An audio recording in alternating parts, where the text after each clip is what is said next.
All right. If you're like me, you've probably had writer's block at some point, or you're just not sure about reasons to send an email, or you're looking for ideas. So today I want to share with you 10 reasons to write an email to your e-commerce subscribers or customers.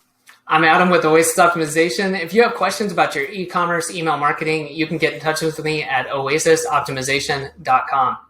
Now, let's get into this. There's much more than 10. I guess I might have to do some follow-on videos, but let's start with 10 and see if those help you. So first of all, if there's a sale, right? Don't be afraid to say something about this. Let people know. By all means, I know a lot of times people get a little shy about this, or they send out one email, but send out several, right? Let people know about it. It's of their benefit. And if that's not the only thing you're ever talking about, totally fine to do it. Another good one is if you get a new testimonial back, let people know about that. You can even work that into a sale for some extra kind of bonus points there. And I guarantee you that it works very well to drive additional sales. So if you get a new testimonial, you could write a short email about that. Remember, this doesn't have to be long. You don't want to probably just copy and paste the testimonial, but you can easily write something around it, right? When somebody says something about your product or service, write a little bit around it. Hey, John had this to say. This is pretty amazing. People agree with him, but what do you think about what he had to say? And if it's product specific, you could, makes a lot of sense to link to the product. And then something else you can do is if it's a really good testimonial, you can use the best sentence from it as a subject line, right? If it's a really strong one, and then go on in the email to explain it and then have the whole testimonial in there. That's a great one. Let's see, new product, right? Do you have a new product or new feature or even variation? Could be a color. Doesn't have to be some whole new product line or anything, but make sure you're telling people about that. You get a new, let's say you've got t-shirts and you've got a new design, boom, send an email out about that. Just, hey, new design on the block, come check it out. Let's see, what else do we got? I think that's 1, 2, 3, kind of 4. We'll say that's 3. All right, if you've got a new bundle, okay, this kind of goes along with that, but call that number 4. A lot of times, maybe during the holidays especially, you might do some sort of a bundle, but you could do this at any time and just decide to do it, especially if you're offering a discount, boom, send that out to people. Okay, FAQ emails. I know that some people have like really strong feelings about this, like, well, if you're sending out an FAQ email, you didn't do a good job explaining your product. Hey, that's great, and probably partially true. Hopefully you don't have to send this out a lot, but not everyone sees everything you do all the time. Not everybody's going to read the FAQ page. If you have common questions that come up, by all means, answer them. You can work them into emails, which is definitely the more subtle way to do that, and great to do it if you're doing like a longer promotion. But this could also just be something you send out. Maybe there's something with your product, like you sell a frozen meal or frozen dessert, but you also sell it ready to eat or baked. Well, maybe let people know about that. If that's not a common thing that people know or something you generally focus on, let people know about that stuff. Let's see, number 6, gifting.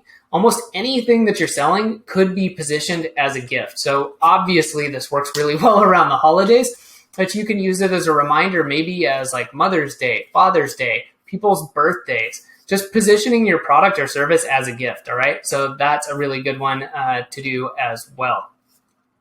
Now, this next one is just a tip, right? Dive into emails you subscribe to, right? You do subscribe to emails, hopefully.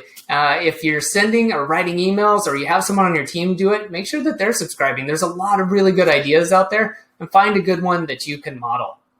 All right, new social media post, right? There's no reason to really beat your head against the wall when you're probably out there. Do you have Instagram? Do you have Facebook? Do you have YouTube? What are you talking about, right? Those can feed each other. Not everybody is watching every single channel that you have. And even if they are, it's not a bad thing, right? You want to kind of reinforce these areas. So if you've got a good social media post, maybe you've got a cool picture, you've got something interesting going on that people are interacting with, boom, turn that into an email. Let's see, number 9, I'll go with the Friday Roundup newsletter. Really like using this one, and I like getting them, especially if it's been busy. I can catch up over the weekend from brands or people that I follow and find out maybe things I missed. Maybe a new product came out and they had an interview with somebody, right? So it just depends on your tempo for emailing, but sending this out can be really effective and help encapsulate kind of everything that's going on with the brand into one email. Okay, and last but not least, let's pick a good one here. I'm looking at my long list. Let's go with politics. It's definitely been on my mind lately. Heavy caveat, be aware of your audience. But there's no reason you can't talk about current events, especially in campaign emails, right? Emails that go out one time.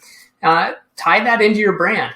I say you really do need to understand who you're talking to and what you're saying, but go ahead. If you have positions as a business, take it, right? You're going to be divisive, but you're going to draw people who agree with you closer, and people who don't agree with you and wouldn't align with your brand anyway, you're going to push them apart. It's going to make the people more attracted to you who would be anyways. Okay, so if you're not, or you don't have a stand, then you can just use pop culture, anything going on in the world, and then correlate that into your product. Something might be something that happened to you, like you, this one's easier. This isn't a current event, of course.